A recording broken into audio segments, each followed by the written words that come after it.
Cordial saludo, mi nombre es José Cortés, soy estudiante del programa de Ingeniería Industrial y en esta ocasión voy a hacer la explicación correspondiente a la actividad número 1 del curso de Física Electrónica.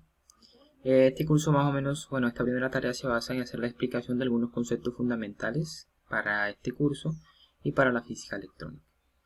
Este es mi documento de identidad y vamos a hacer la explicación.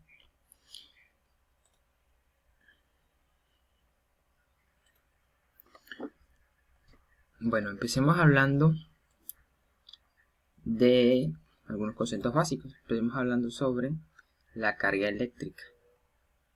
La carga eléctrica, vemos que es una propiedad física de algunas partículas subatómicas que componen la materia. Aquí observamos las partículas que componen la materia o que componen los átomos. Son el protón, el neutrón y los electrones girando alrededor. Entonces, la carga eléctrica se manifiesta mediante la fuerza de atracción y repulsión entre estas partículas. Y es una característica propia de cada una de estas partículas, menos la del electrón, porque el neutrón, como su nombre lo dice, es neutro y no tiene ningún tipo de carga. Entonces, la unidad de medida de la carga eléctrica que simboliza con la letra Q es el coulomb o Columbus, como mucha gente dice, y lleva este nombre en honor al físico Charles Augustin Coulomb. Un coulomb equivale a 6,25 por 10 a la 18 electrones o protones. Y de esa manera también podemos observar que a los electrones se les asignó o tienen una carga negativa que se simboliza con la letra -e, y a los protones tiene una carga positiva que se simboliza con la letra +e. Entonces, un electrón tiene un valor equivalente a menos 1,6 por 10 a la menos 19 coulombs, y un protón tiene como valor de su carga eléctrica 1,6 por 10 a la menos 19 coulombs. Entonces, la forma de nosotros encontrar matemáticamente la carga eléctrica es lo que llamamos la ley de Coulomb o principio fundamental de la electrostática. ¿Qué nos dice esta ley? Bueno, esta ley rige la magnitud de fuerzas entre determinadas cargas, la fuerza de atracción y repulsión entre determinadas cargas. Nos dice que las partículas que se atraen mutuamente tienen una carga de signo opuesto, y las que producen un efecto de repulsión tienen una carga del mismo signo. ¿Esto qué quiere decir? Bueno, que las cargas iguales se repelen y las cargas diferentes se atraen, como observamos aquí en la imagen. Observamos aquí que las cargas de los negativos se repelen igualmente con los positivos y los que son diferentes se atraen. Eso es, los polos opuestos se atraen, como muchas veces hemos escuchado.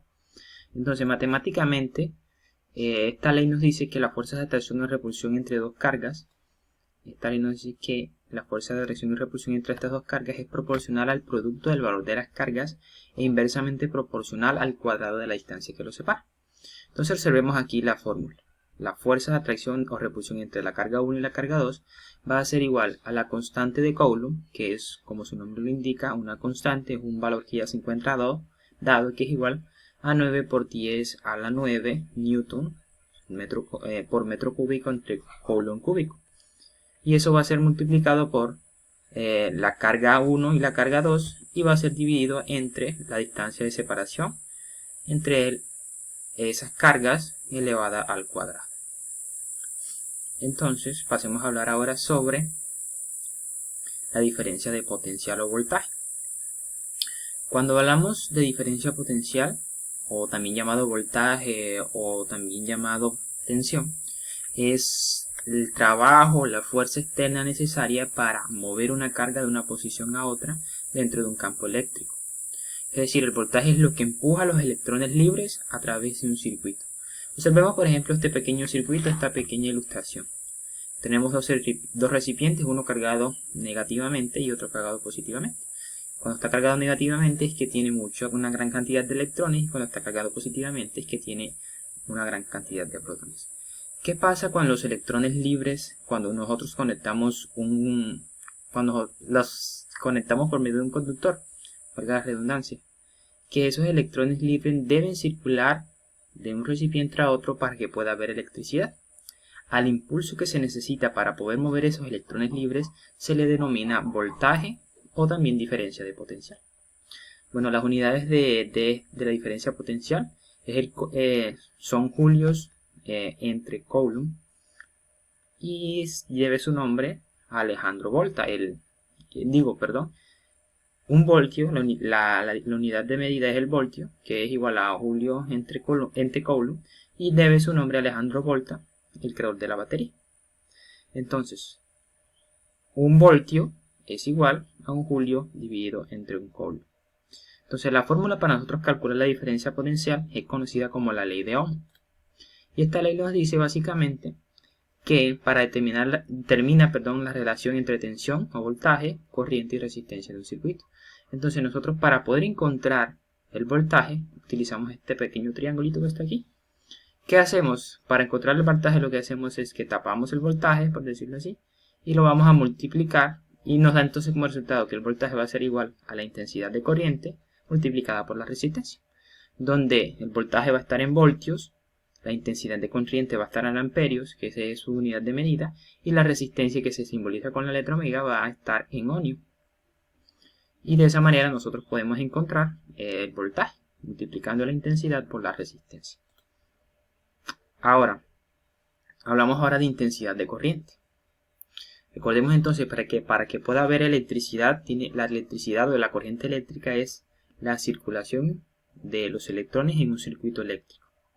Y la intensidad de corriente esta vez es la cantidad de electricidad o carga eléctrica, que simboliza con la letra Q, que circula por un circuito en una unidad de tiempo. Observen entonces esta imagen. Tenemos aquí una carga eléctrica pasando por un conductor. Entonces, ¿qué es la intensidad? Es la cantidad de esta carga eléctrica que hay en este conductor en un determinado periodo de tiempo. Y la podemos encontrar por medio de la siguiente fórmula. La intensidad eléctrica, que va a estar en amperios, va a ser igual a la carga eléctrica separada, expresada en coulombs, y el tiempo expresado en segundos. Y de esa manera encontramos la intensidad de corriente. Pasemos a hablar ahora sobre la densidad de corriente. Vemos entonces que ahora la densidad de corriente es la relación que existe entre el valor de la intensidad de corriente eléctrica que circula por un conductor y la sección geodinámica del mismo. ¿Qué quiere decir esto? La densidad de corriente es la intensidad que encontramos en una determinada área del conductor. Y se simplifica se representa con la letra delta que encontramos aquí. Y va a ser igual, la fórmula de encontrar la densidad va a ser igual a la intensidad de corriente dividida entre la sección transversal del conductor en metros por segundo. De esa manera encontramos nosotros la densidad de corriente. Por último, hablemos sobre la resistencia eléctrica. Que la resistencia eléctrica no es más que la dificultad al paso de corriente eléctrica dentro de un circuito eléctrico. Decimos entonces que cuanto más se opone un elemento a que pase por el corriente, más resistencia va a tener. Se mide en ohmios y se simboliza con la letra omega. Entonces, vemos que la resistencia eléctrica va a depender del material, de la longitud y del área de la sección transversal. Observemos entonces que todos los elementos resisten de una u otra forma el paso de corriente, el paso de electrones. Pero hay elementos que permiten más el paso de electrones y hay otros que le permiten menos. A los que no permiten a los que permiten o que oponen muy poca resistencia se les llama conductores, como por ejemplo la plata, el cobre, el oro y el aluminio. En general todos los metales son conductores porque tienen poca resistencia eléctrica y permiten el paso de electrones de una manera fácil. Ahora, los que son aislantes son materiales que presentan poca resistencia y restringen el flujo de electrones, como por ejemplo la goma, el papel, el vidrio, la madera o el plástico. La fórmula entonces para encontrar nosotros la resistencia se calcula multiplicando un valor llamado coeficiente de resistividad. ¿Qué pasa? Que no todos los elementos tienen el mismo coeficiente de resistividad. El coeficiente de resistividad de la plata no es igual al coeficiente de resistividad del cobre o no es el mismo que el del papel. Entonces, ¿qué hacemos para encontrar la resistencia? Vamos a multiplicar ese coeficiente de resistividad, que en este caso se simboliza con la letra P, por la longitud y eso lo vamos a dividir entre el área de sección transversal. Observamos unos elementos que poseen resistencia eléctrica y con esto termino mi explicación. Muchas gracias. Muchísimas gracias.